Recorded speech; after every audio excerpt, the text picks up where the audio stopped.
Hello and welcome everyone to Almus Market Mornings, your daily dose of global financial updates. Now, domestically, the big update has been rupee hitting all-time lows against the dollar. The pair closed at 79.37 yesterday, while if we also look at other currency pairs like euro, it hit a 20-year low against the dollar. We saw sharp fall in oil prices, rise in dollar index, and many other developments. JK, good morning. You, of course, attended the 4th of July celebrations, which also included good amount of fireworks. It seems yesterday there were fireworks going on in the markets as well. What can you tell us about these moves? Yeah, I think the kind of fireworks we saw yesterday was, much more than what we saw on the 4th of July. See, the docile trading session on Monday was more than compensated on Tuesday when we had volatility everywhere. Asia was risk on, then Europe sent stocks down the tube, and finally US, after starting deep down, recovered smartly. And what stands out is that the investors are differentiating between the markets and the economic performance behind it. Currently, Europe is the most unwanted place to be in, as the region is in an unenviable position of facing high prospects of a stagflation.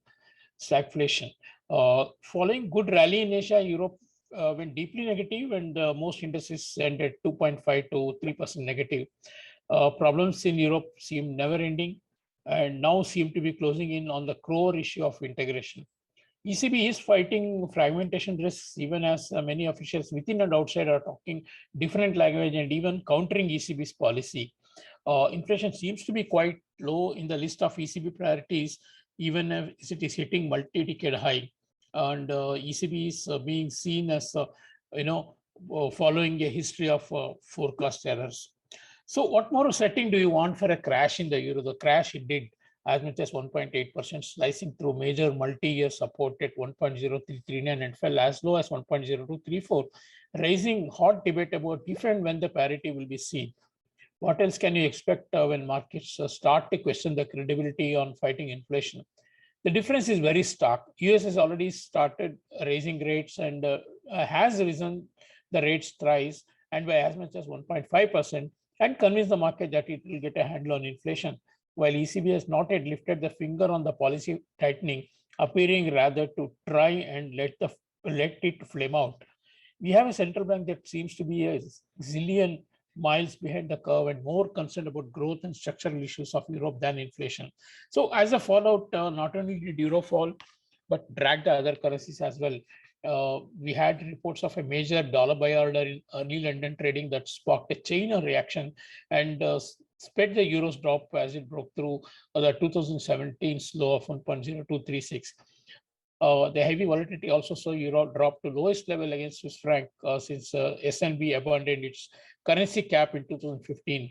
Even a currency like AUD, where central bank hiked the rates by 0.5% for the second time in succession, fell more than 1%, stampeded by the raging dollar. UK, of course, has its share of political problems, and that saw the GBP fall below 1.19 in yesterday's session. Two cabinet ministers announced their resignations, dealing yet another blow to UK PM Boris Johnson.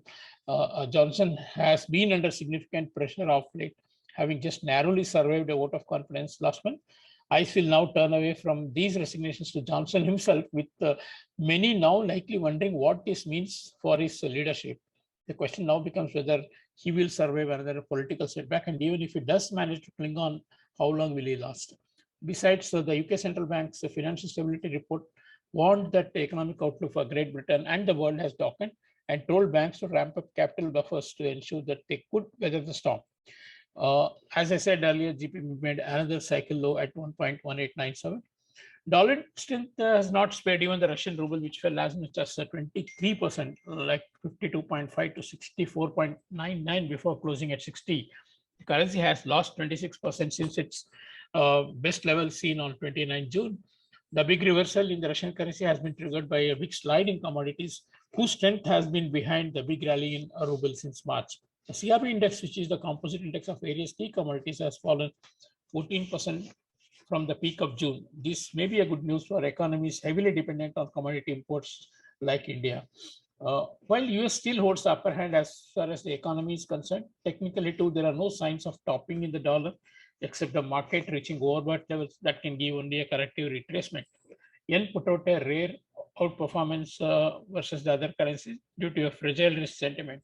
Even as the market has not given up fears of a possible intervention, should it try to breach 137, move towards 140. However, the current hot debate in the market now is whether euro will reach parity or breach the parity with the dollar, and there is very little argument against it, barring any official action to protect the single currency from projecting fragility of euro.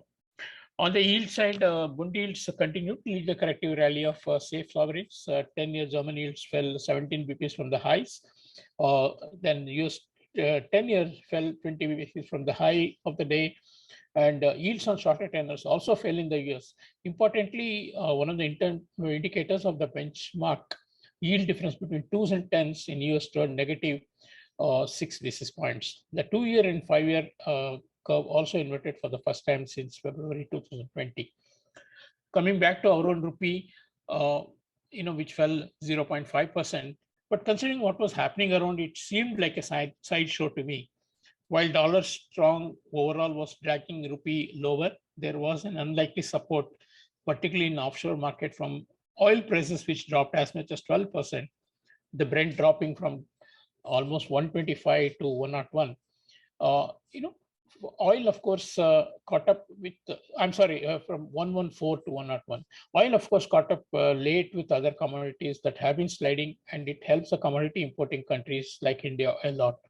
Onshore traded a high of 79.37, but offshore saw it as low as 79.12. There was, of course, another surprise for the rupee. FI equity flow was positive for yesterday, with the risk sentiment so brittle. I am not sure how many would dare to believe that this is a restart of a stream of flows. So we look forward to more volatility. Obviously, euro cannot be seeing equilibrium level at these levels. Either it has to reverse or it has to go down towards parity, and the latter is more probable. And the rupee, of course, may be in a slightly less volatile scenario because of the drop in oil price helping it. So let's watch out. We have a non-farm payroll coming on Friday, which is important. Also, we have FOMC minutes, which will be out today, which will probably give hint as to the extent of Fed move in the coming meeting. Yeah, thank you. Have a good day. Okay, thank you, JK. That was insightful as usual. And as you mentioned, investors have started differentiating between economies and economic performance, and Europe seems to be hard hit. Parity, of course, is a topic of discussion.